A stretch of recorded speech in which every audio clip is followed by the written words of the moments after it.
Good morning, and welcome to Manga Splaining, the show where we recommend great manga to folks who haven't read much manga before. Hosted by Deb Aoki, Christopher Woodrow Butcher, Chip Zdarsky, and myself, David Brothers. Follow along with our show notes and reading list at mangasplaining.com. And yet again, I have botched the intro by trying to do something different and then messing up one of the very basic fundamental parts of the show. I'm sorry, Christopher. I will not be able to fix your name again. It's okay. We did half of this season where I had to get up at 8 in the morning, and I know what that was like. It was terrible. So you guys getting up at 8, very kind of you, thank you. So we are here at the end of the season to look back on essentially what our hubris has cost us so far over the course of season 4. Wow. We're starting hot. But we read, 20-something-ish manga. We had a lot of really interesting conversations about it. We covered a lot of ground, I feel like, genre-wise, in terms of, like, maybe quality as well. We're usually pretty high quality, I think. But we want to sit down, take a look, and see what we enjoyed and see maybe kind of what's grown on us over the past few weeks. And to do that, I had the very, very smart idea of asking our manga-splaining friends one manga that they really enjoyed from this season, kind of, a highlight approach. And then also one manga that we read during the course of the season that they feel differently about now or have kind of maybe grown on them or whatever the opposite of growing on someone is. Growing out of someone. Yeah. Right? So we're going to have probably a very raucous conversation about season 4 of Manga Splaining, which we are finally getting right at the very end of season 4. So I want to start with Christopher. What was the book that stuck out to you the most this season? What did you like the most? I've really been going over the list of what we did this season, and it's such a diverse season of. And maybe I should just jump in then and just talk a little bit about the season first, because we did a lot of books. Yeah. Last year, we actually picked like the top books of the year, and we did little awards, and no one seemed to care. We're not doing that this year, as David has said. We do have some stats, and we did 27 episodes this year, and we actually didn't do any episodes where we mixed books. We did a couple where we did like volume 1 and volume 2, or in Bleach's case, volume 1 and volume 55. But unlike season 3, where we were doing some sponsored reads, and I think we covered something like 46 books in 25 episodes. So we did about 27 books this season, counting volume 1s and volume 2s. Biggest category, as always, is seinen at 10 volumes. There are 10 different series, and it's just because seinen is such a weird catch-all category where they just like seinen includes What's Michael. But a surprise this season was that our second biggest category was josei manga, actually, which is another weird category. And shout outs to the comments where people have been talking in the comments about josei manga. Aki Yanagi, who's a friend, was talking to me about it, as well as we'll do some shout outs at the end to thank people who are commenters, but josei isn't a real category in Japan. Like, women's manga is kind of a real category. So that's something like Untouchable Midori-kun that we read, which was, like sexy. Or Deb, what was the one? Yakuza Lover. Yeah. That's women's comics. Whereas River's Edge ran in like sort of an older shoujo magazine that's sort of josei, sort of women's comics. But yeah, so josei was 5 titles, including My Life as a Villainess, which I didn't realize at the time actually did run in like of a josei magazine instead of seinen, like every other insane. I could kind of see it. Yeah. Right? Like it's a real women's perspective on the whole thing instead of just being like a weirdo isekai situation. So it's interesting. Yeah. Coming in number 3 was Shonen with 4 titles. And then we did 2 shoujo titles, 2 Geki Kid titles, if we include the Okinawa special that you guys did. Thank you again for shouting out Okinawa. And 2 BL titles. Check his weight, by the way. Yeah, right. I believe the quote is, "I don't see a dime of this, Chip Zdarsky." And I'm sticking by that. Yeah. That was not descriptive. It was prescriptive. And I stand by it. Our first ever Korean book with The Boxer. So there was actually a really wide category. I'm glad we covered as much josei as we did, and it seems like we're getting more and more of that too, which makes me happy. It's kind of what I enjoy reading the most, honestly. So yeah, that's what we did this season. I think standouts, and I'm gonna wuss out here and just say, manga for people who don't read much manga. So my pick is like, what was the best book I think this season to give to somebody who doesn't read a lot of manga? And every reader is different, and every reader comes to things in different ways, but I gotta go, and I hate to say it, but Oh, my top two were both my picks, which is even Bleach worse. one. Bleach, Okay, I see. Bleach number one. Bleach number one. It's either Pluto, Naoki Urasawa, or River's Edge by Kyoko Kozaki. And I think that it edges out to me to River's Edge, because if you really, I've been doing a lot of work looking at how young adult fiction and sort of what used to be classified as new adult, but it's just adult fiction now, is categorized and marketed. And River's Edge really stands out in manga as being like a sort of no holds barred look at what it's like to be a teen. But much like a show like Euphoria or something like that, it does, it amplifies, but does accurately depict some kinds of teen experiences. And I think that's what makes it so important. And I think if I knew somebody who liked like the Euphoria TV show, who read a lot of YA manga that was not necessarily about sci-fi and fantasy, I'd be like, yeah, this is something in manga that, tells some real truths about what it's like to be a young person and poor and growing up in a shitty town. And yeah, I think River's Edge by Kyoko Kozaki is probably the top pick for this season. But it's hard to argue with Pluto. I mean, the anime is doing really well. So, yeah, maybe someone else will pick it. Who knows? But yeah, River's Edge for me. Chip, as our resident manga theoretical newbie, which of those two that Christopher said are more newbie friendly, do you think? I think Pluto, just for kind of wider reach. I agree with that. But it's funny. I had a list of like 4 or 5, and those were both on it. Nice. So I'm definitely in agreement. Yeah. Cool. I've personally put Pluto Volume 1 in the hands of more people than any other manga, including my favorites like Taiyo Matsumoto, colon anything he's done. Yeah. But Pluto is the one, especially working in a comic book shop. And we were a comic book shop where downstairs was really artsy and upstairs is where they tolerated superhero books and image books and things like that. Sure. Yeah, it really was. But Pluto's the book that was like, this is so well done that even though you don't read manga, but you read lots of other stuff from, especially if you're like an Image Comics reader rather than like a diehard just Marvel or DC guy, this is the book you're going to love. And I think that Pluto has a wider appeal. Chip's absolutely right. But there's just something about, I keep thinking about River's Edge, and it's just like, man, it hit. It hit for me in a way that I wasn't expecting, like having to put it down and like wipe tears out of my eyes hit for me. So it's a hard thing. It's a hard thing. And I want to recognize it because my hope is that it means there's more books like that coming as well. So it's kind of prescriptive rather than descriptive as well. We've got a running theme for this episode. So I want to go to Deb next. And I like that Christopher mentioned the seinen and josei, not divide, seinen and josei balance that we have, let's say, because I think all 4 of us are really into josei comics and those kinds of stories. And you've done a great job of making sure that we actually cover those kinds of stories instead of just reading it in our private time. So what was your number 1 pick this season? Was it one of your books that you counterpicked to counteract manliness?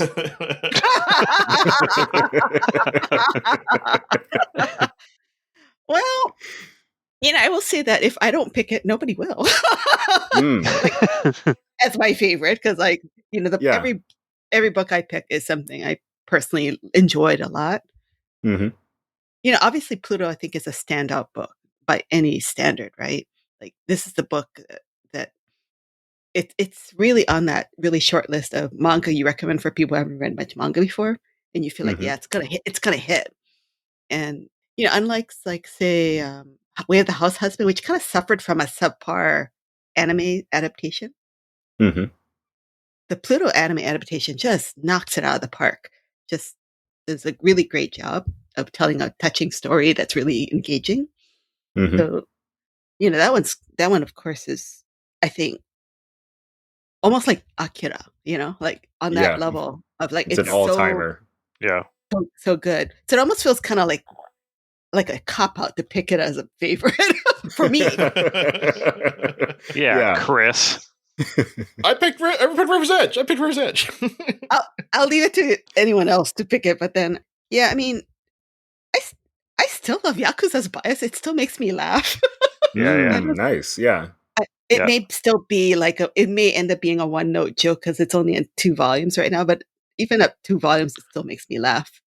And the art if the joke is good enough, then 1 note is all you need, I feel. Yeah. Yeah. Like One Punch Man is like that, where like there's like one gag and it's in the title, but like that gag goes a really long way. It's wild. We still haven't read One Punch Man. We'll see how we do in season 5. Yakuza's bias. It's interesting that's your pick because like in terms of like the comedy stuff this season, like because we also had Pop Team Epic this season, which is super funny. But I actually think Yakuza bias beats it in terms of like humor as well.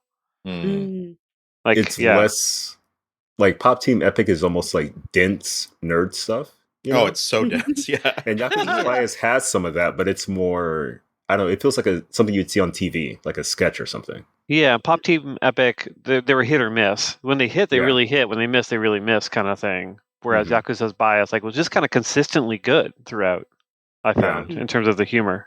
Nice. Yeah, so good pick, Deb. And Deb, do you think that one's good for newbie readers as well?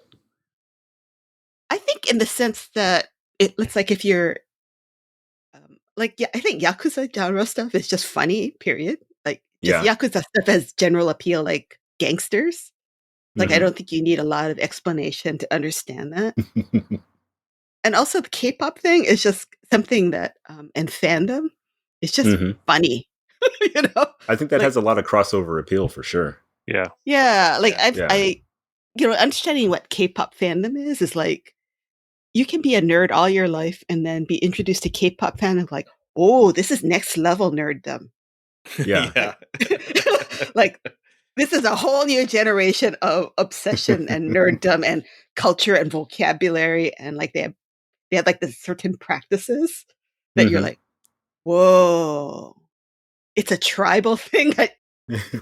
It's like I got like helicoptering into the Amazon and seeing a whole new tribe.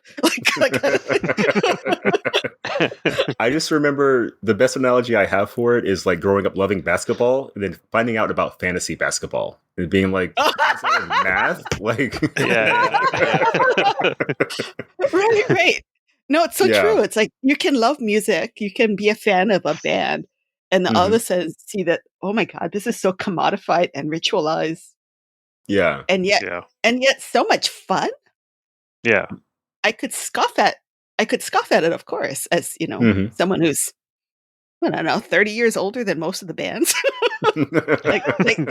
They're my sons or grandsons, right? Yeah. So I always tell people, it's like, well, I'm not a K-pop cougar.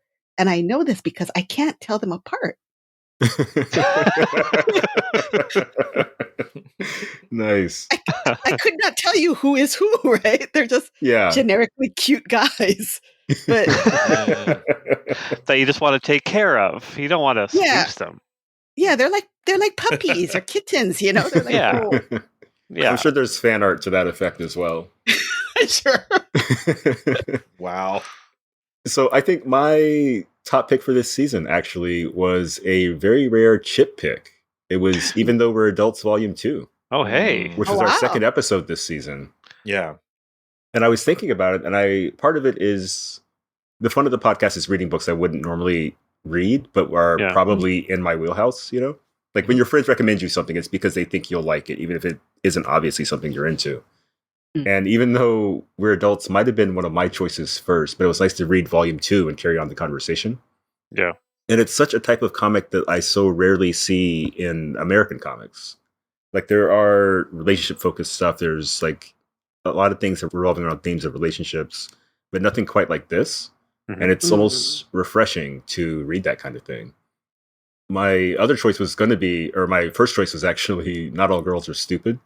But it's like a little bit too, like I like it, but it wasn't quite as emotionally hit as Even Though We're Adults, I think. Yeah.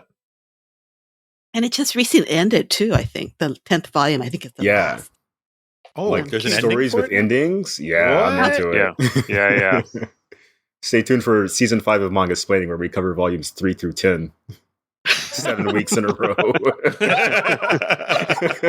not actually really upset about that. Just rename the podcast. It's good. Yeah. Chip, what made you want to go back to Even Though We're Adults versus anything else that we read over the past while? I just love Volume 1, like much like yourself. Yeah, I don't see a lot of books like that in kind of North American comics market. Yeah, and it's the kind of story I like. I like stories that don't necessarily have like fantasy or superhero elements to it. Like it's just about real people kind of dealing with real issues and relationships, and it isn't about. Yeah. It also isn't about shock value, Mm. which is nice, right? Like it's not like you turn the Yeah. page like, oh my god, this happened. It's just like, oh okay, like what a hard conversation with her mother. Like it's a slice of life. Yeah, I probably I liked volume 1 more than volume 2. Mhm. So it wouldn't be my pick for this season, but it would definitely was first season. Yeah, Yeah, I think that's fair. Yeah. What would be your pick for this season? that's a hard one. Okay, so I definitely have Mhm. Pluto on my list, but now I'm not going to say it because Deb's just going to call me a basic bitch. Frankly. Oh no! No, we wait till you've logged off to No, say that about yeah. Yeah, River's Edge was up there as well Mhm. because it's just so well done. Mm. Like so Mm. well done, and you also just don't know where things are going throughout, which is also a real draw for me. Mhm. The other one that was up there was Real, Mm. because like it Mm. really showcased what sports manga can do, like Mm. like super powerful, and the fact that it's like a basketball manga that was all about wrestling too, which is Yeah. made for a really interesting, funny pick. But the interesting thing is, you know, in terms of recommending to people who don't read manga, it's a little hard to recommend like volume 11 or 13, whatever it was. Of that. Yeah. Yeah. But I think it made for a really good discussion. Though I still don't like his cross hatching or hatching, I should say. Yeah, it's hard.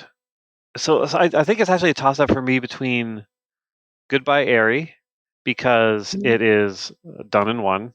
Like Mhm. I'm super drawn. I think partly because I write Batman, a story that never ends. Like the idea of having a book that has a beginning, middle, and an end just really appeals to me. And it's you know, obviously it's masterfully done.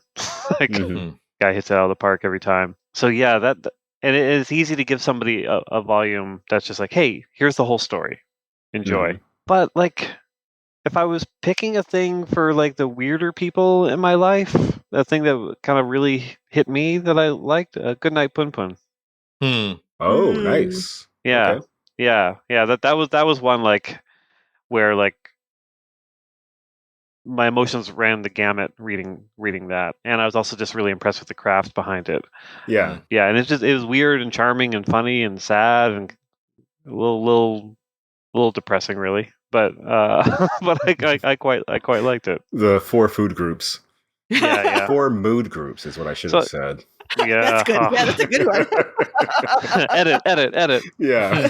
So yeah, so it's I mean it's hard to pick. Like Pluto's kind of like the default in my head. Like that's the one. Like Yeah. you know, much like Yeah. Chris handing it to everyone for over the years at comics retail. Like that's the one I would recommend to all of my North American comics loving friends, because Mhm. it is the Watchmen of manga.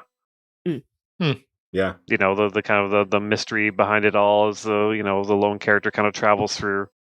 And the reinvention of children's characters for adults. Yeah, there's so much crossover there that I think it'd be really easy to hand anyone who's like been like a North American comics nerd for years and be like, oh, well, you should check this out. Yeah. So I don't have a concrete choice there. I think Goodnight Pun Pun and Pluto. Nice. Yeah. Yeah.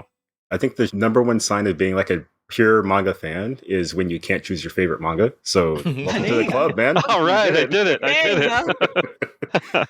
But Deb, what do you think?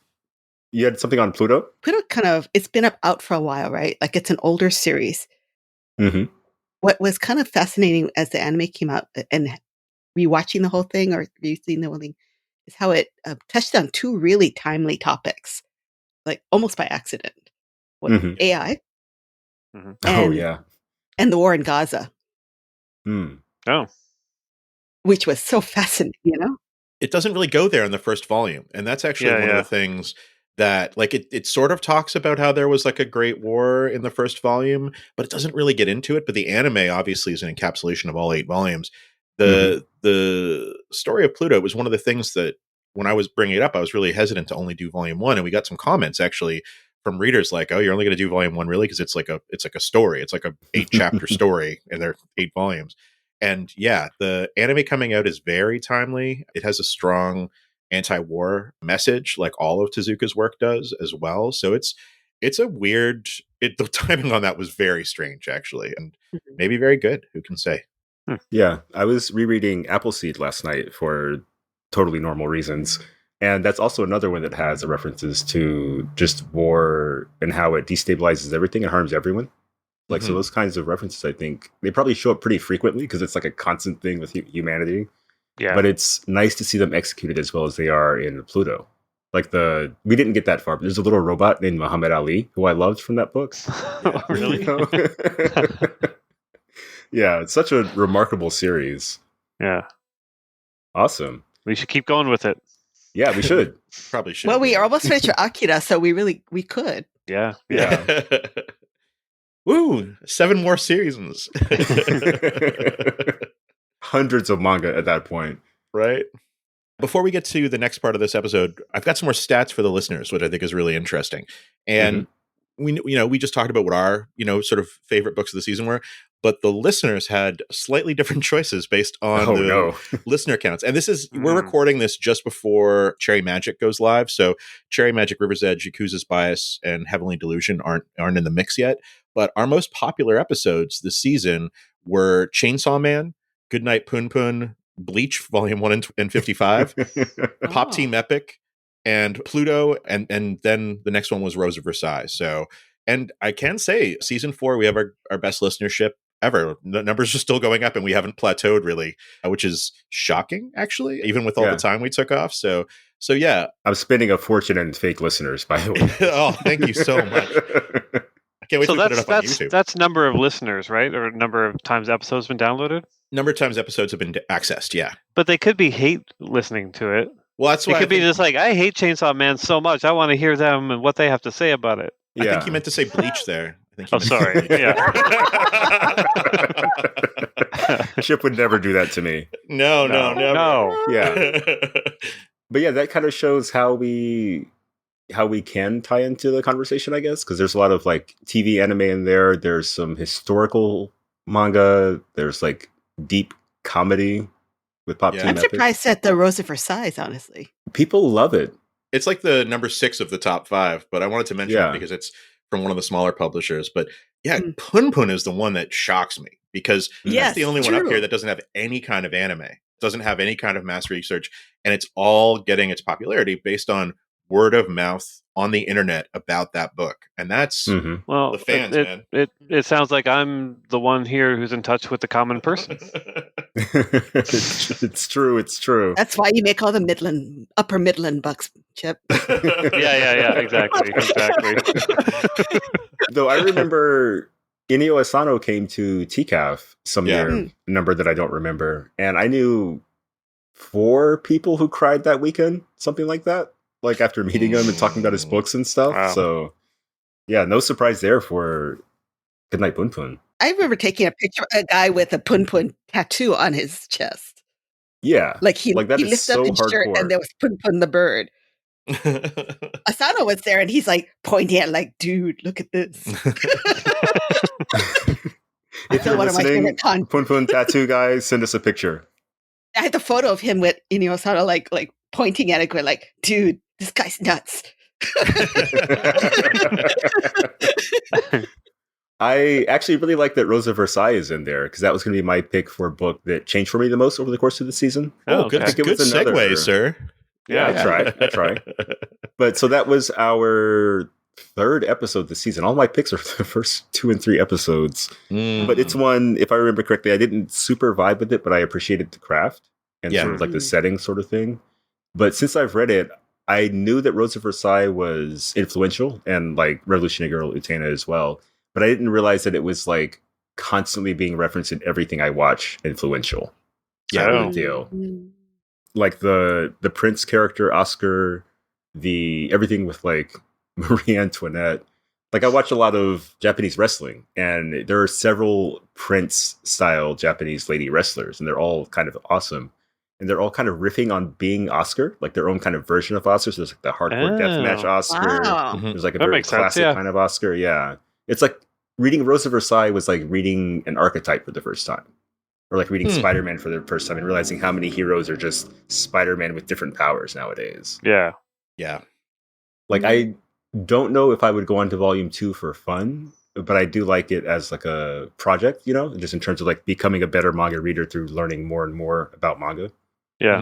Yeah, it was a really cool pick, and the drawings were off the charts. It was really fascinating. Yeah. That was a Christopher pick. Hey, Yeah, it was. Yeah. That was another enlightened self-interest pick. Yeah. I picked that one because that was one of the few books that I moved to Taiwan with. You said there were 2, right? Yeah, it was that and Akira. The Akira's actually just the first Akira. I actually got the next on my next trip home for Christmas. It's still up on my shelf, and I actually got to see an exhibition of the original artwork, the one that was at the Mori Art Museum. Yeah, that was amazing. And I talk about it a lot in the show notes, not so much in the episodes. So if you don't read them, well, you're missing out. But I can't stress enough how much changing original art from or how much seeing original art from a story changes how I feel about that story. Comics are always reproduction, right? Like, this is a cheap pulp medium. We're trying to get, stories out there for as little money as we can, and, paying people as little as we can along the way.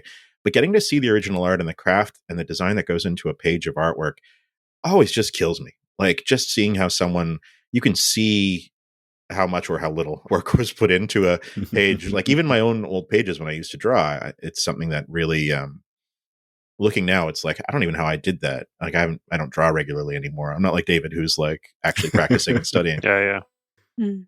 Yeah, I just had midterms. It was so wild to see those pages and then go read that book. And I think, again, Udon did. It's maybe one of the nicest manga in English. Udon did just such a good job on it, but it still doesn't compare to seeing those originals in person, and seeing especially the big sequences, like the storming of the Bastille and the guillotine coming down, and even the early stuff that we saw was so powerful. And yeah, so I'm so glad actually to hear that it actually you did vibe with it. But yeah, just the last couple show notes that I was writing about original artwork, where Deb and I got to see the Tsuge original artwork in Angoulême, for example, or the Shigeru Mizuki the year before, or Taiyo Matsumoto artwork I got to work with. The biggest thing that's changed actually on this season is thinking about these works is like how much work I know goes into making manga most of the time.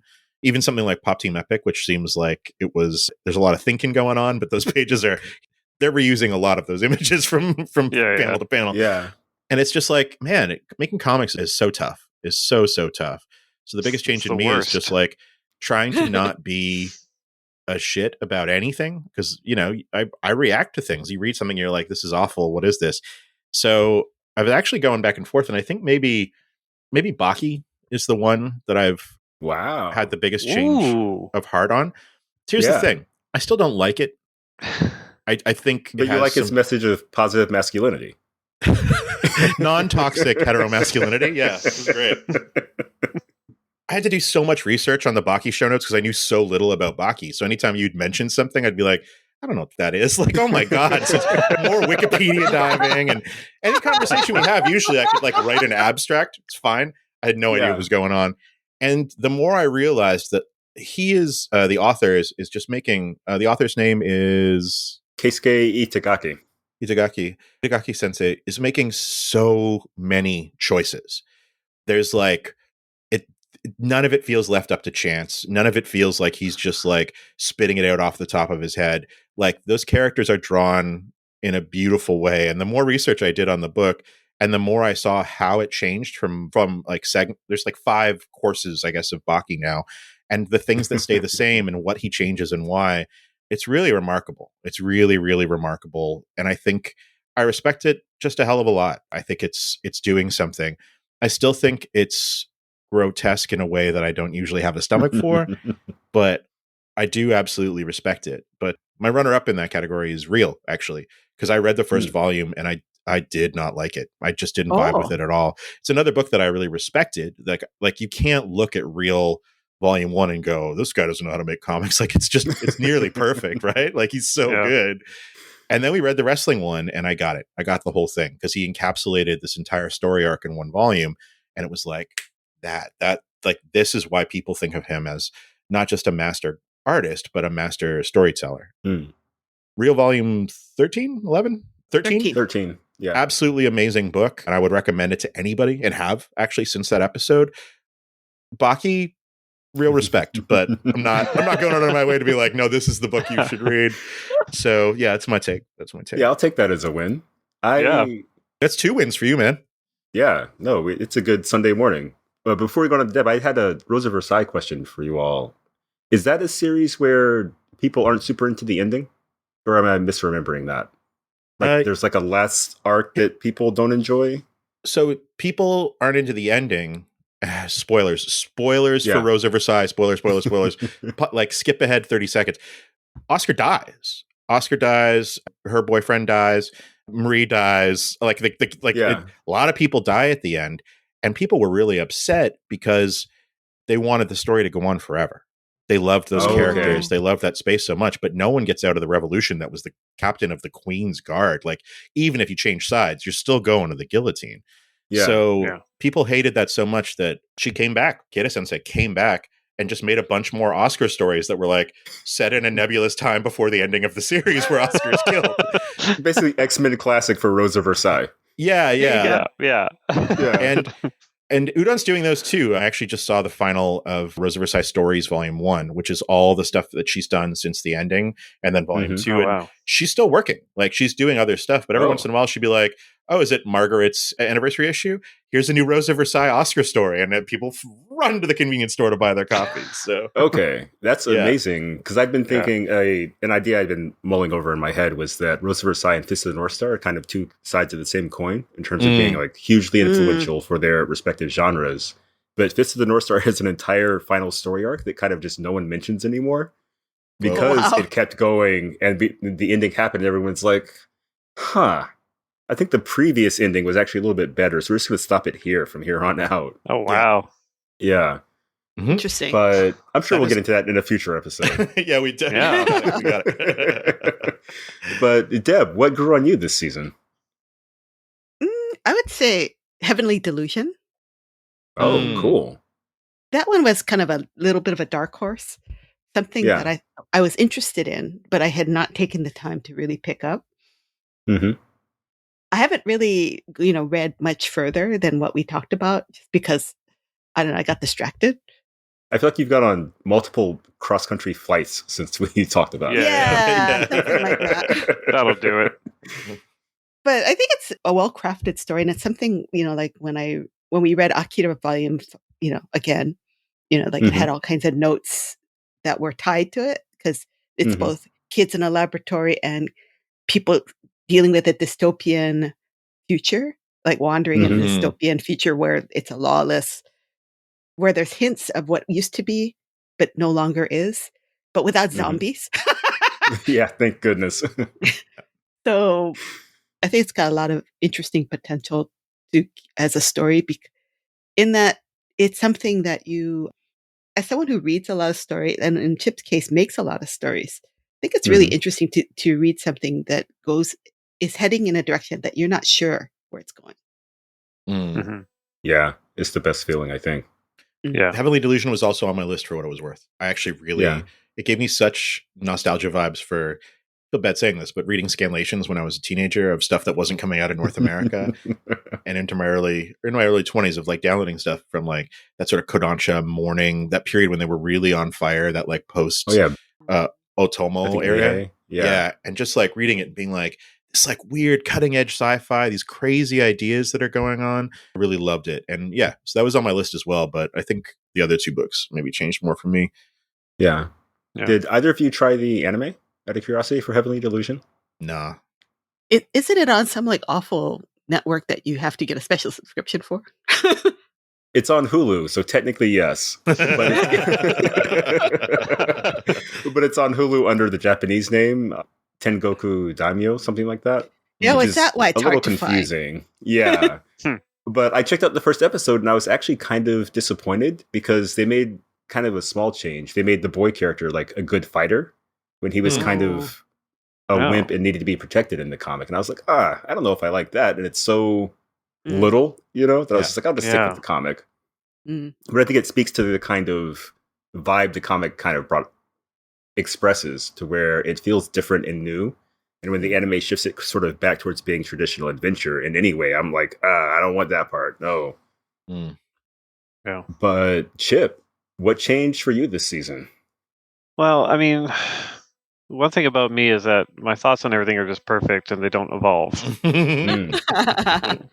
So nothing technically grew on me. Like, Yeah. they grew on me during the episodes. I Yes. noticed, like when we talked through things, like almost every one of these kind of, I came out of each episode with more positive thoughts about the series than when we started the episode. But once the episode's done, I'm just like, I'm not going to think about this again. Mm-hmm. The one book that I did think about was The Boxer. Oh. Only because of the format, I think.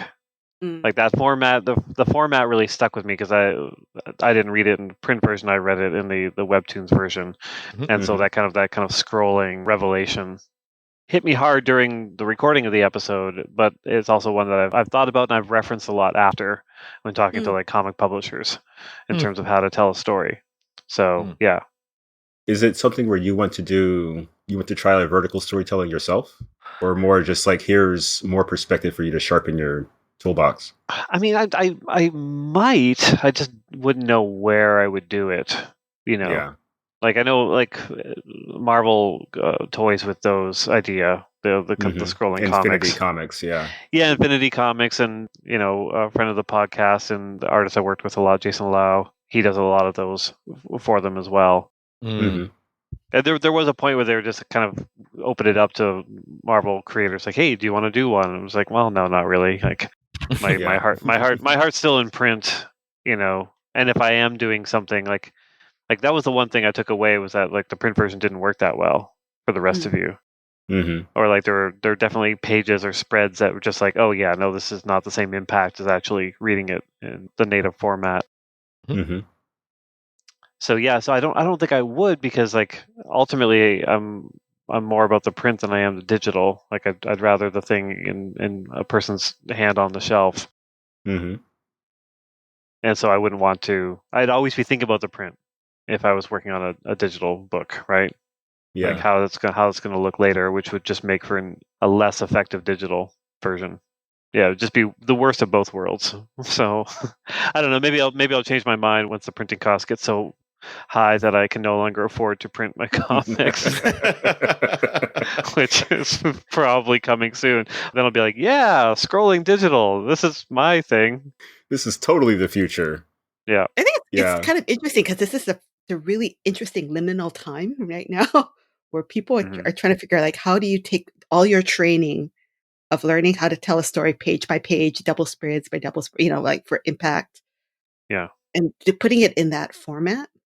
And then consequently, like, if I design it for digital first, how do I make it still have impact in print?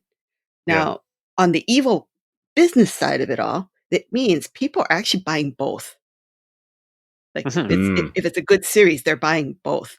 Yeah. And so that's double money in the pocket, right? So we had that a lot. I mean, I still have it, but I had it a lot when I was doing Sex Criminals, where so many people read that digitally for a variety of reasons. They don't want to go into a comic shop to buy a book called Sex Criminals. Is definitely one of them.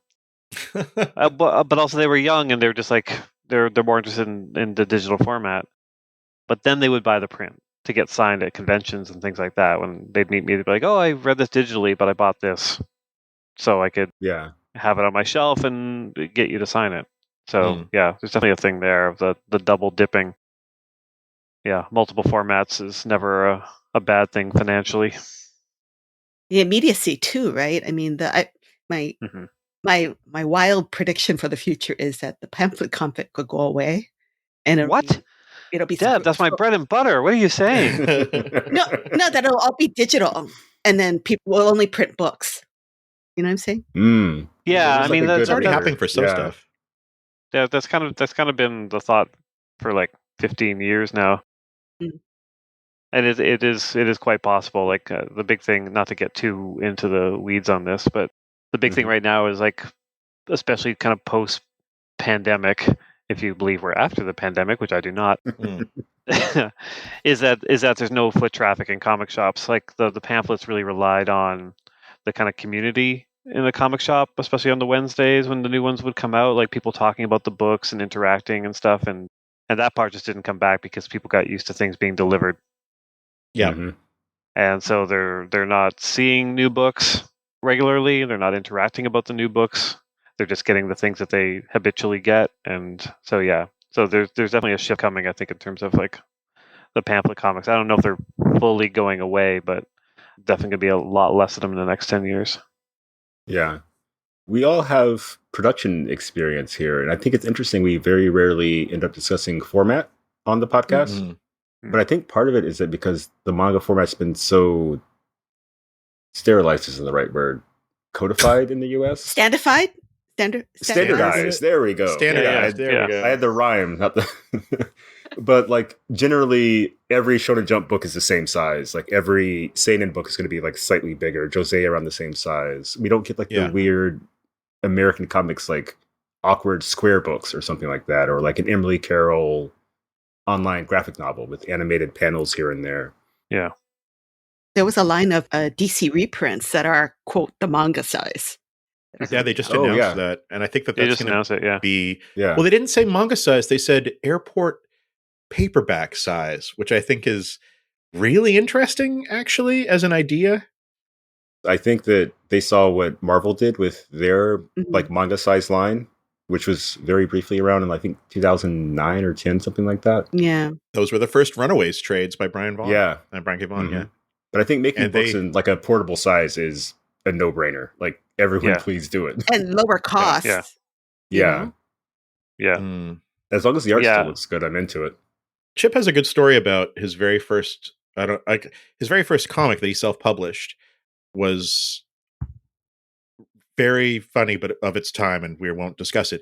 But one of the things he told me was when he went to go print, I can't remember which issue it was. You went to the print area, and instead of printing it exactly comic book sized, you were like, what's the closest size you have to this that'll get me the best money, so I won't have to do like custom trim sizes and custom cuts. I think it was the Prison Funnies Monster. It was the Monster Cops. It was Monster Cops. Yeah. And you just printed a comic that was the wrong size. It was a little short. I did. But you saved something like 30% or 40% on the trim size because it didn't have to go up to that next sheet of paper on the printer. And there was no paper waste. Like that was the big thing because like I just figured out, okay, what's the size of your full sheet, and I just kind of did the math based on that. Like what can you cut that into without having waste, getting as much as we can out of it. Yeah, for sure.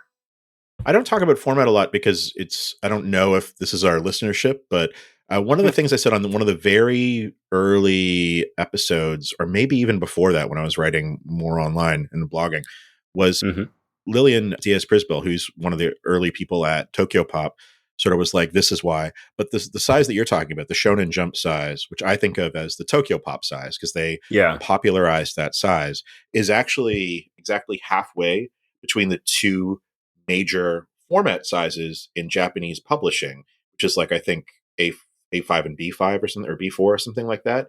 So when they were licensing books in, they chose something that was sort of halfway between so that all of their books would come out. Because if you chose one size, then it would cut off too much on like the sides of one of them. And if you chose the other size, it would cut off too much on the top and bottom of the other one. But halfway, you could just sort of zoom into the page a little bit and you wouldn't lose quite as much. So that's actually how that size became standardized in North America.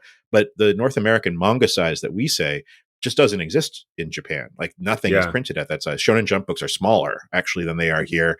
And then something like they'll fit in your back pocket.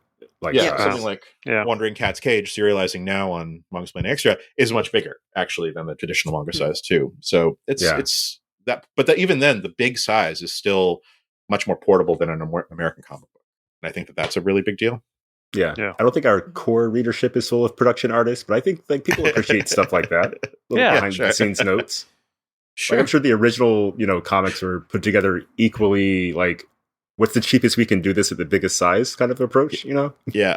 The really early comic books before the Golden Age size was standardized was pretty random because they were just like The earliest pre-Golden Age comic books were just like newspaper inserts where the comic section, they just let it run and then staple them in a slightly different way and sell it as a book for a nickel. Because it's like, we got to let the presses run anyway. Got to keep them up 100% of the time. So I think sizes definitely change over time. And I think the manga size, the North American manga size, is pretty much here to stay. But then you get into something like Scholastic, who looked at that and said, what's going to work for us better? And actually they moved into something closer to 6x9, which is a pretty standard industry trade paperback size. So everything is printed at that size. It's a little bit bigger than manga. And I think that's probably where the DC stuff is coming in, is that 6x9, which is just like, we're like 5.5x9, which is a little bit smaller than a 7x10 of a North American comic book. And the whole printing industry is sized around books that are either that size or mass market paperback size. And the reason that this is really interesting, other than just like, production wonk shit, is that it's what directly affects the cost of the comic books you're selling. And cost is a huge thing with digital versus print right now. And people really pushing back against print prices, getting up to like $5 for a lot of Marvel and DC books these days, where it's like half the price of, it was half the price of a manga, but everything just got price raised. Thanks, global pandemic shortage thing. But the long and the short of it is, the reason that this is interesting to me is like, when we were trying to figure out like, how can we get Okinawa down to a price where, as a 600 and something page hardcover, people are still going to want to buy it without it just being super, super prestige. Sizing was a big part of that, and format and print layout and things like that. So I don't know. I think we could do a whole bonus episode on it. We'll bring in some production designers. I think we all know a bunch, and it'll be fun. See, that's a proper manga explaining. I've got size on the brain this week because finally O'Malley's coming to town. Oh wow! Oh, he's very tall. Yeah, he's very tall, but also he's doing a signing, and I keep thinking about the Scott Pilgrim format and the size of those books. And that was in my head. I'm just like, would it have been as popular if it was like done in a traditional North American comics size and format? I don't think so. No, I don't think so. Hard no. And I can say he chose that, and he's talked about it in interviews. But he wanted it to look like manga, and it sold abysmally badly. The first volume, because they were selling it to comic book fans, and comic book fans at that time did not care for manga and did not want it. So he put out this thing knowing that his audience was not the Wednesday comic book audience. And but that's who Oni was selling to, right? Like that's who everybody's selling to, is this Wednesday comic audience, until the sort of manga revolution in 2013. So I think there's stuff there for sure. Actually, Brian, it'd be good to talk about the manga origins of Scott Pilgrim. I wonder if someone knew him who could get him in to do an interview. Chip? I was gonna say, I don't know. I know he's signing in a couple of days here. I haven't talked to him. We should have him on to do a Ramna 1/2 episode. Oh my God, yeah. Oh, yeah. Ooh, that'd be funny. Yeah.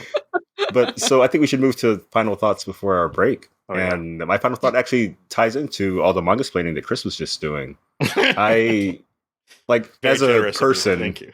Like, I'm mostly like an art focused guy. Like, I like reading it and like kind of just discussing the story. I'm an English major is what it comes down to. I don't really have the head for the business that Christopher and Deb do. So I really appreciate when they bring that kind of like context into the mix. When I'm like, pretty drawings. They're like, yeah, these drawings are from this guy from this era. It's a good balance, I think. And you can see it kind of in the breadth of stuff that we pick. Even though we had 10 seinen books, they were probably all very different seinen books.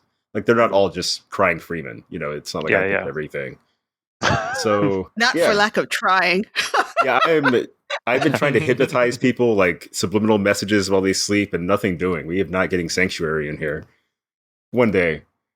But Christopher, do you have any final thoughts for the season and or this episode for us? My big final thought is that we finally, and I credit it solely to us and no one else, got Hajime no Ippo into English this year.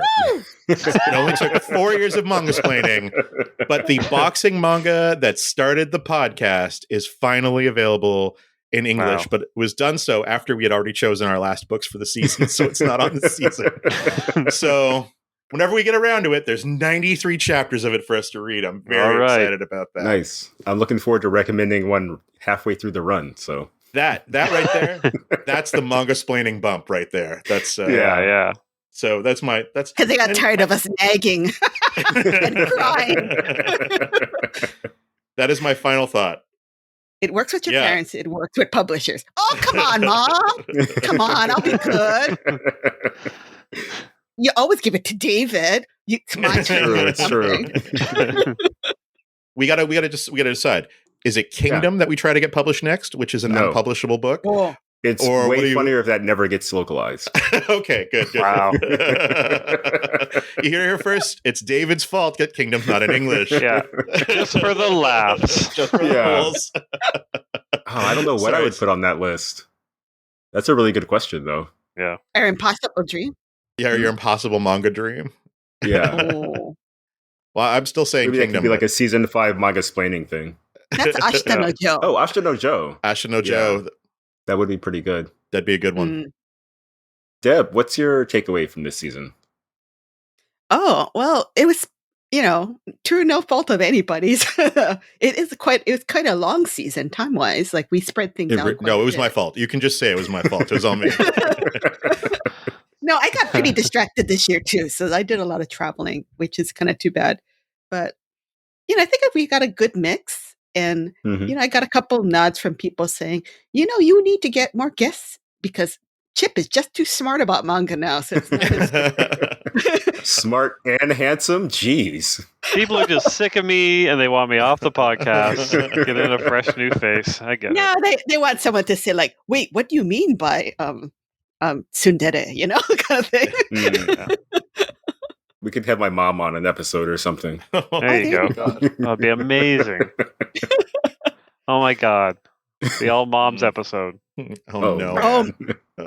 No, please, not my mom. Did your mom read comics out of curiosity? Do you know? Not so much, but if I bring her on, all she's gonna say, like, Deb, you have these long boxes at the house.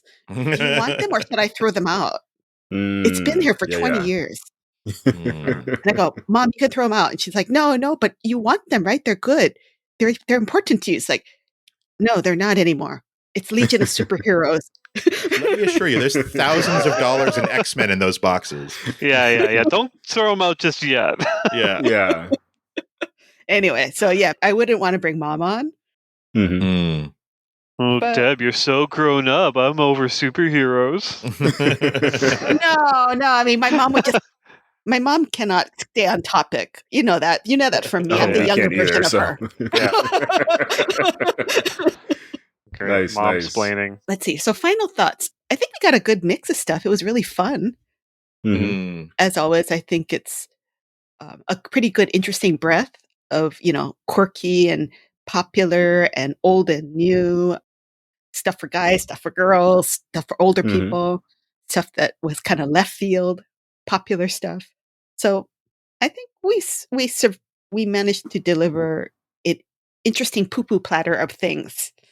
And hopefully we'll keep doing that. And Chip, you want to close this out? You know what? For me, it's all about the friendship. Wow. Effort. Friendship, effort. And what was the third one? Victory, yes. First you get the friends, then you have some effort, and then you get the victory. It's from Scarface. Well, there you go. Perfect. I will say I very much enjoy these sessions, and everything I've read has influenced my work in one way or another. And also, this is a special season because Okinawa came out, and I think we should spotlight that.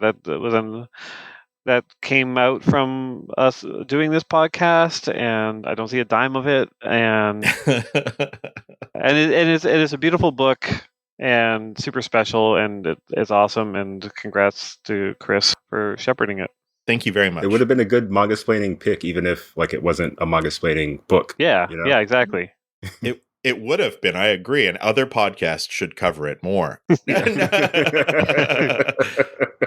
Shout out to Manga Back who already covered it, though. But thank you. That's very kind. Actually, that book wouldn't be in English if we hadn't started the podcast and if I hadn't had you guys' support. So I really appreciate it. Thank you very much. And I'm happy. Yeah, we've got so much more coming too, which is also kind of awesome. Yeah, so cool. I don't know if we're going to be able to interview all the translators. So we might actually have to just cover a manga-splaining book on manga-splaining at some point. But I'll see. I think Ko is available for Gigatown, but at the very least. So yeah, that'll be cool. Yeah, nice. Call me when you license Ashita no Joe. Otherwise, obviously. Otherwise, lose my number. Yeah, okay, sure. Really ramp it up. I want to give a shout out to Chip's book, Public Domain, too, because I think you mentioned that kind of came out of reading all this manga. Like, you want to do a different kind of story. Yeah, 100% did. Yeah. Yeah. And you won a couple awards too, right? Yeah. It does all right for itself.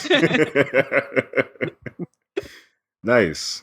It was a very weird year in a lot of ways because I like moved, and Deb and I got to see each other like 3 times, even though we don't live on the same continent. And maybe just at the end of the last season is when the Substack stuff started, and it was all kind of like, I guess we'll see how this goes. But it's been great, actually. It's been really, really good to be able to like work on these books and see Chip working on new Kaptara on Public Domain, and then books that we're working on. And it just feels like, even though it kind of happened at the end of last season, this was the year where we actually did all the stuff. And and this isn't shout outs yet, but I will say that we've got on the Substack too, we've got so much more content. Like we've got an episode of like a bonus podcast episode. Deb's been doing crazy amounts of interviews with people and bonus articles and stuff like that. So I think we don't always talk about the print side of things that we do on the podcast. We kind of keep the podcast podcasty, but maybe we'll talk more about that next season in a way that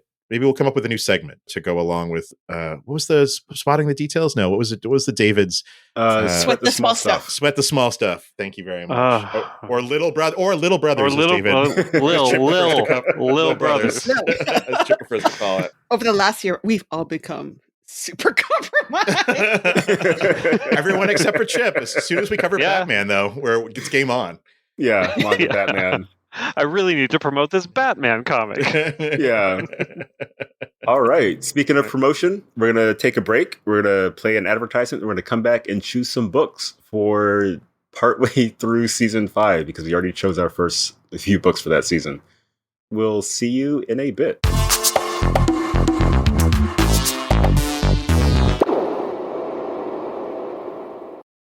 And we are back. And I have a cockamamie idea that I want to run by Chip. When it comes to picking books, usually we choose a book, present it to you, and then you choose the order that they go in, which is fine. It's worked. It's like a humane system. Yeah, why mess with it, really? Because everything, like, have you ever seen something and been like, I wonder why that looks like broken? Like that. Wow.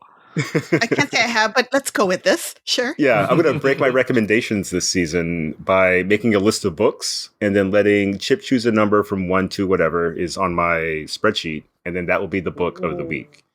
Next week, next session, I'll have a better system. I'll have the books sorted by genre into, say, funny, David genre, unexpected, and artistic. So we'll have like 4 David genre? What's David genre? Oh, yeah. I think you know. You know. You definitely know. Also, a thumbs down just popped up on Deb's video screen because of this new Mac OS motion thing. Yeah, so I won't take it personally, though. Oh, I was wondering what that was. Yeah, when you make certain hand symbols, it will do stuff on your screen now. It's kind of dumb. But my system, this time, I want Chip to choose a number between, let's see, between 1 and 18. I like this idea because you're so confident in 18 titles being just the best. The funny thing is, it's longer than 18, the list, just in case. Oh, wow. Okay. 4. 4. All right. Number 4 is Guardians of the Louvre by Jiro Taniguchi, which is a book that Deb gave me years ago. I think you brought it back from TCAF one year. It's beautiful. We've talked about Taniguchi before. He was on my list because he does very heartwarming stuff, very emotionally devastating and fulfilling, but also he can really, really, really draw. And Guardians of the Louvre is one of the few books of his that's available digitally and in print. So it's sort of perfect for our manga-splaining approach. And the summary is essentially an artist visits the Louvre for 5 days to learn about, the artists there, the people who are part of its history. It was sponsored by the Louvre itself. I don't know if I'm saying it right. Yet again, French pronunciation kicking my butt on this podcast. But several manga artists have done these kind of books. Hirohiko Araki of JoJo's Bizarre Adventure did one that's like actually JoJo's canon. It stars his artist character. Yeah. And that was out for years, even before JoJo's was out in English. It was wild. Super great. Awesome purple cover. But Guardians of the Louvre, I think, would be a fun read for the show because we all like art. We all like, visiting museums, kind of seeing the majesty of art in person. Christopher, you were just talking about seeing Rose of Versailles pages and how it changed the story for you. Yeah. And I think seeing Taniguchi do a book that's both an advertisement for a museum and also like an artistic expression could be a cool time. Isn't it an explainer manga about art? No, it's a normal manga set in and around the museum about art, but not necessarily explaining the art, if that makes sense. Oh, this is mysterious. Okay. All right. Yeah. Interesting. Christopher, as a Taniguchi guy, like, how do you rate it? I will save my thoughts on that for the show. I was gonna say, was David looking for Chris to boost up his pick? That's you could have taken that as an opportunity to be like, actually, I rank it pretty low. You should pick it third. Actually, the thing that I will say that is the additional sales point is that it is in full color. It's fully painted, which I think is going to be really interesting to see how you react to it, because we really liked the Jiro Taniguchi that we read, but you have strong feelings about color in manga. And I think you mean correct feelings, but go on. And this is a fully painted graphic novella or graphic novel. We can go graphic novel. I think it's like 96 pages or something. Okay. And I think that's really wild, actually. Everyone should know that Deb is holding up the physical copy of it and showing me that it's not that long either. No, that's a win. You two are doing a great job of selling David's book before you even put your picks out there. All of my list is like this. Backup plans on backup plans. Amazing. Yeah, I think that'll be fun. Yeah. All right, who's published? Is that NBM in English, by the way? Yeah, it's NBM. Yeah, okay, yeah. All right. And I will put a star next to this on my list so that I will stay organized this season and not recommend the same book twice. Though if I do, I'll just pick the next volume and make it funny, hopefully. Anyway, Christopher, do you have a pick? I do. As we know, I'm doing consulting work for Kodansha, and so I feel really bad about picking a Kodansha title for my first book. So maybe I'll save it for my second, because I actually had a pick all set. But then I did make an error a little bit by commenting on Twitter that I was going to pick a book for Manga Explaining for next season just this week, actually. And we're going to go back to the well here. On the first season, we read Golden Kamui, and I really liked it. But we had read it in maybe close proximity to Vinland Saga, which is actually another book that I've grown to love more and more and more since we did an episode on it, actually. So I think it's a great book. I think Vinland Saga, I think Golden Kamui, though, was great and maybe didn't get a fair shake.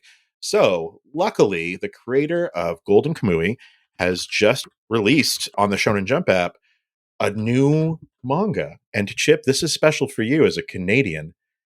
It's a manga about ice hockey. Oh, God. I'm not even lying. Ugh. Dogs Red, as of writing, was just released first 11 chapters for free on the Shonen Jump app. So quick read it before they put it on the paywall. So you don't have to buy it later. Oh, no. Or I'll have to buy you a Shonen Jump app subscription finally. But I thought I love this creator. I'm super excited. I want his new series to be a success. And also, when do you get a manga that's so Canada-centric as to be an ice hockey manga by the creator of Golden Kamui? And there's going to be some locker room scenes. Like, I cannot wait. So yeah, it's going to be action-packed. It's about ice hockey. It's his second manga about ice hockey, actually. He lives in Hokkaido. They've got ice up there. And it's actually very funny. Nice. Does this count as enlightened self-interest with the locker room scenes? Locker room? No, I would have just picked another Tagame if it was about enlightened self-interest. But it's super funny because it's basically about this figure skater who is he gets this rep as being a bad boy. And as a result, he gets perma-banned from figure skating because he does something very, very bad after winning. Dun, dun, dun. So then he kind of somehow finds himself in the world of ice hockey, and it's pretty hilarious. Is it shonen or seinen? I'd say seinen. Seinen, technically. Okay. Well, I mean, it's in one of the Jump magazines in Japan, but they've it's in Jump Plus. Yeah, there's a porous line. Terms do not mean anything anymore. Japan needs to get its act together with genre classification, but it is definitely for older readers, let's say. But it's not, full on blood on the ice kind of shit. So yeah, that's my pick. Dogs Red. All right. I'm very excited about it. All right, Deb. Okay. As Chris has reminded me, the first pick of the season has lots of deep, deep importance. Meaning it's something that catches the attention and gets people really excited about listening to the coming season. And so I'm going to give people what they want. And this is actually one, it's been on my short list to recommend to you for a while. It's Kaiju number 8. Kaiju number 8 is kind of like it's basically about monsters, kaiju, like Godzilla kind of thing, but it's inherently a workplace drama that's kind of fun. And it's also kind of like a grown-up shonen manga because it's about guys who are in their 30s, like late 20s, 30s. So the story is this guy named Kafka. He's, he's not in high school anymore. He's in the middle of his career, and he had all these dreams when he first started with his childhood friend. Like they are going to be part of the Earth Japan Defense Force, right? They're going to protect the Earth against monsters. Now, what ended up happening somehow is his childhood friend, who is a female, by the way, has risen up in the ranks and is one of the top commanders, can kick monster ass like nobody's business. He, on the other hand, has gone the other route in his career and is now a part of the kaiju cleanup squad. So anytime monsters wreck Tokyo and leave, buckets of, offal, let's say, kaiju intestines and blood and guts or whatever, somebody's got to clean it up. So that's his it's job. Like damage control. There you go. He's not loving it. He's kind of feeling a little hurt, little hit to his ego that his friend has reached the heights and he is just down there on the streets sweeping up, monster guts. Mm-hmm. But then something happens where he gets, I guess, possessed by a kaiju. And so he becomes part kaiju and gets both the instincts and the powers of kaiju, but he has to keep it a secret. Through a certain second chance program, he gets to enlist in the kaiju defense force. But now he has a secret weapon, which is the thing inside him called Kaiju number 8. Pretty good. All right. Good picks, everyone. Good picks. No, this is the hardest. There's going to be an anime in January, by the way. So. This is the hardest part of the job. Is it? First of all, Chris and Deb, you did such a good job selling David's pick that I'm going to put it first. I like that that's still a slam on David, too, so no one gets out of that one alive. That's brutal. Yeah, David did a piss poor job of selling that book. You two came in and totally saved the day. Thank you. What was it? Was it the cover art or was it the shortness?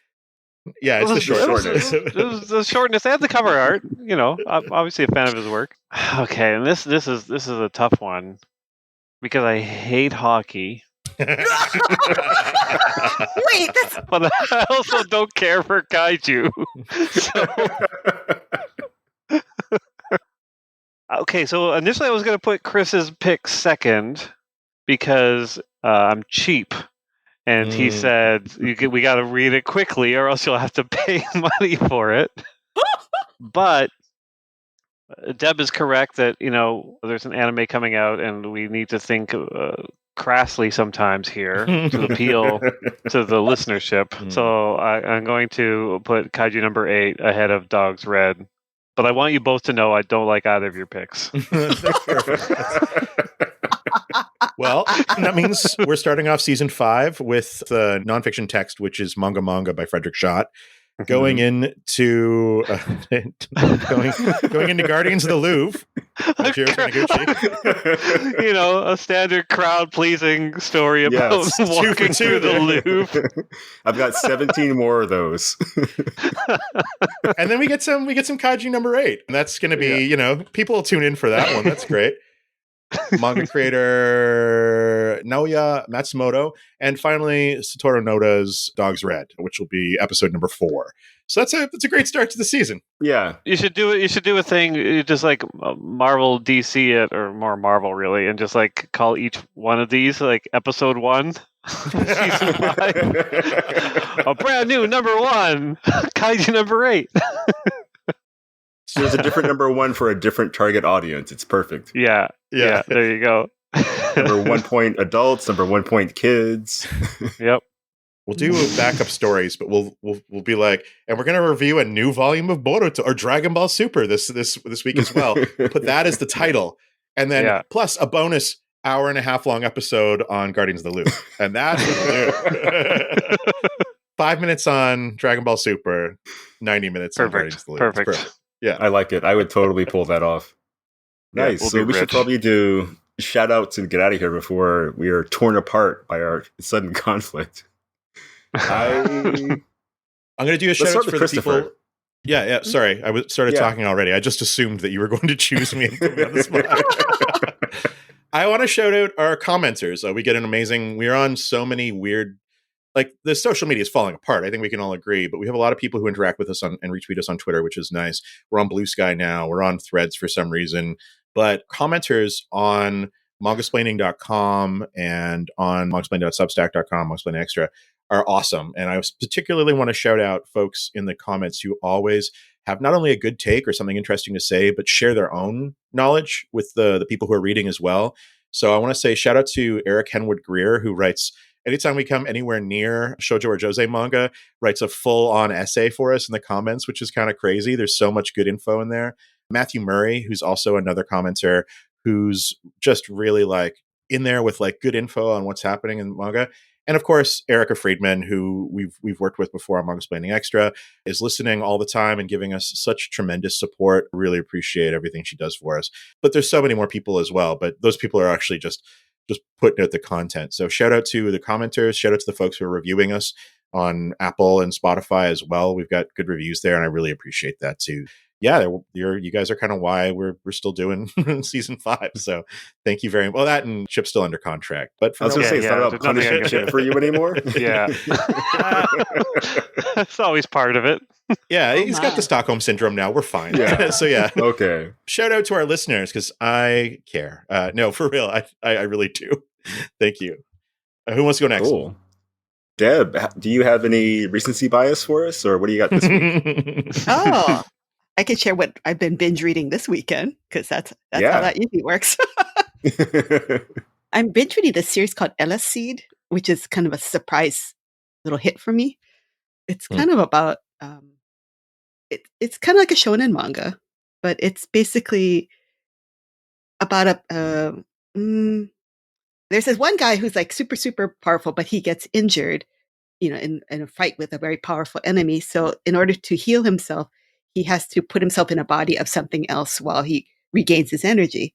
And what he ends up doing is he puts himself in the body of a very fat cat. He then... It's not where I thought that was going. He then runs into this high school boy who likes feeding stray cats, who also coincidentally has some seeds of the same awakened power that he has. So he ends up becoming this boy's mentor. Now, what's really funny about this whole thing, the story just expands out and expands out and expands out to, it's kind of like a little bit like X-Men, a little bit like, it kind of has like some superhero vibes to it and like an academy kind of thing.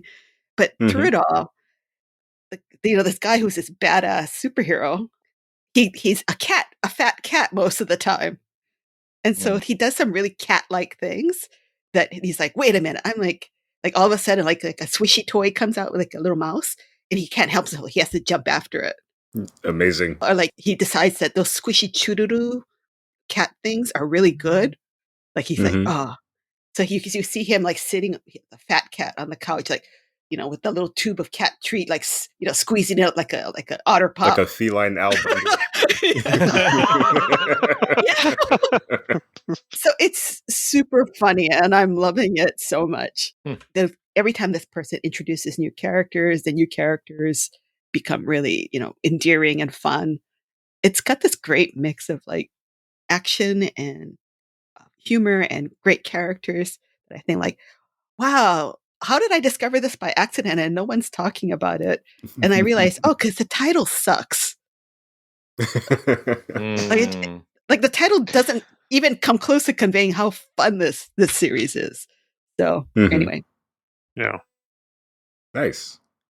My shout out is a movie I was watching right before we started recording the podcast. I've been up for a while. It's called Onibaba. It's a Japanese movie from 1964, directed by Kaneto Shindo. And it's about two women, a middle-aged woman and a young woman. They don't have names. I'm around an hour into the movie, by the way. They don't have names, but they've been killing samurai to steal their possessions and armor to sell them so they can afford food. And then a guy they used to know comes by and a bunch of drama happens. And it ends up being kind of like this tense movie with just 3 people in it, more or less, for most of the time. Like people come in and out, samurai get killed, but mostly there's like 3 people in the cast. And like the first 10 minutes or something like that were like perfect filmmaking as far as I could tell. So I'm stoked that after we finish this podcast, I'm going to sign off and then put the movie back on and have another nice, dose of culture to start my Sunday morning. Wow. It's classic too. It's Criterion Collection. I'm sure it's streaming on their website if you want to check it out. Yeah, what's it called again? We just signed up for Criterion, actually. Onibaba. Onibaba.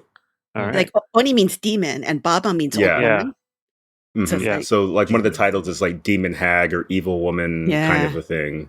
Cool. And yeah, it's black and white. It's one of those black and white movies that looks super black and white. Like they're really using the lighting in interesting ways.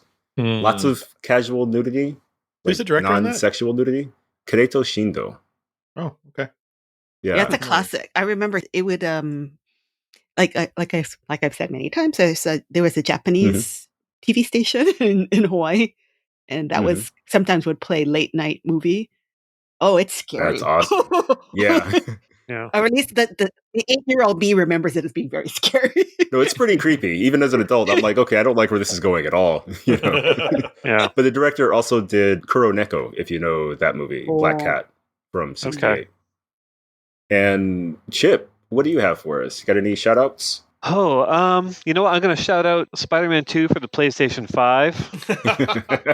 I can't afford a PlayStation 5 right now. I can't afford the time to play Spider-Man 2, but I think about it almost every second of the day. And I found out recently that a couple of the costumes for Peter and Miles in there are from one of my Spider-Man books.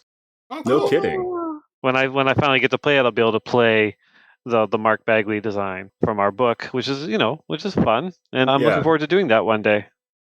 I think Marvel should send you a copy of the game, but not a PlayStation 5. I was gonna say, don't you get like an employee discount or something? No, I don't. No, I don't. Oh man. That's super good. We will be praying for you, Chip, one day. Thank you. I'm sure if I asked them for like a free download, I could get one. I just need something to download it onto. And on that note, we are going to call it an episode. We had a good retrospective of season 4. We will begin season 5, hopefully saying season 5 instead of season 4 like we did with this past one. Fingers crossed over there with Christopher. And thank you for listening. Thank you for reading all this manga, and thank you for supporting us. We will see you next season. Have a good one.